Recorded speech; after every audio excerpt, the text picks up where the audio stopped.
Sveiki, šiandien noriu pakalbėti apie tai, kas yra modernu 2026 metais ir tai, ką reikėtų jau pamiršti makiaže.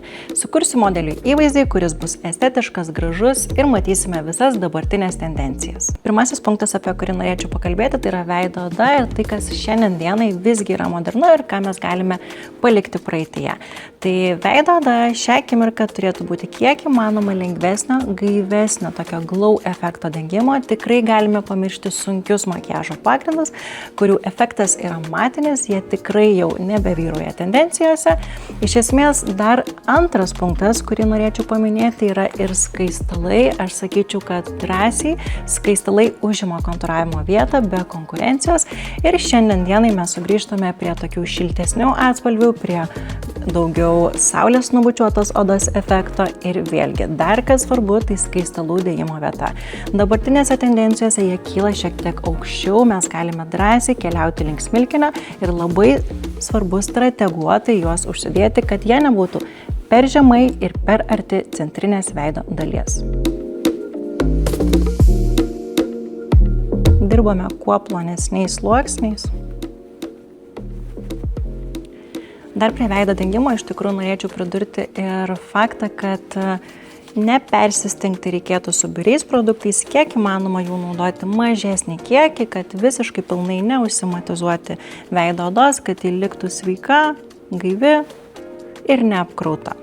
Kalbant apie modeliavimo priemonės, tai tikrai šiandien dienai galim rinktis daugiau tokias satino turinčias priemonės, švytinčias, kad jos nebūtų labai tamsios ir kontrastingas, nes kaip ir minėjau, modeliavimas iš esmės griežtas, konkretus ir tamsus jau tikrai yra nebemadingas.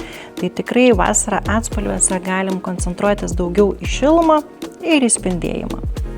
Besirenkant skaistalus taip pat galim nebijoti šiek tiek švytinčių tekstūrų, tai nebūtinai turi būti blizgutis arba perlamutras, gali būti lengvas satinas, kuris dienos eigoje atrodys labai gaiviai ir neapkrautai.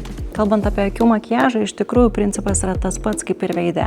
Stengiamės vengti labai griežtų, labai kontrastingų linijų, gal net išskirčiau faktą, kad daug rečiau yra naudojamas juodas pravedimas ir griežtas pravedimas. Dabartinėse tendencijose tikrai daugiau vyroja įvairūs rudi atspalviai ir retušas.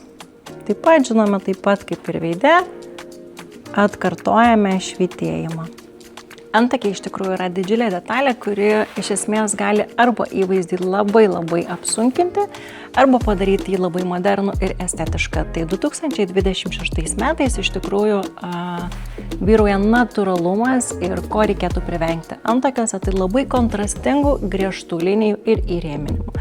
Tai faktas, kad nebrėžiame kažkokių lygiagrečių linijų, stengiamės kiek įmanoma natūraliai plaukelių efekto. Ir žinoma, niekada nepamaišo antakių gelės.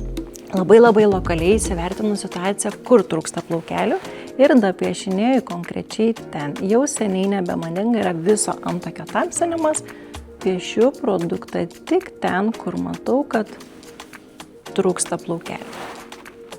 Antakių korekciją iš tikrųjų tapatinčiau su tuo pačiu kontūravimu ir su akių modeliavimu, kad privengti tų labai griežtų linijų, kad linijos būtų kiek įmanoma minkštesnės ir kiek įmanoma mažiau grafikos. Paryškinu natūraliai esantį antakį, jo formą ir dabar sušukuoju su antakių geliuku, kad suteikti antakiui daugiau apimties. Na ir priėjome prie lūpų makiažo, tai lūpų makiaže tendencijos iš tikrųjų vyrauja lygiai taip pat kaip ir veide, švytėjimas ir blizgumas.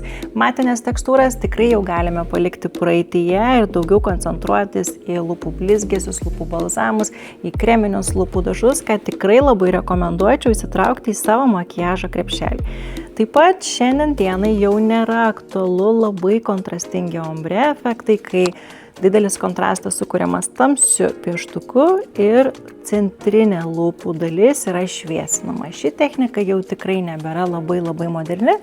Gal net sakyčiau, kad dabartinėse tendencijose daugiau vyroja atvirkštinė ombre technika, kai skaistumo daugiau ir spalvos įvedame būtent centre su ryškesniais lūpų dažais.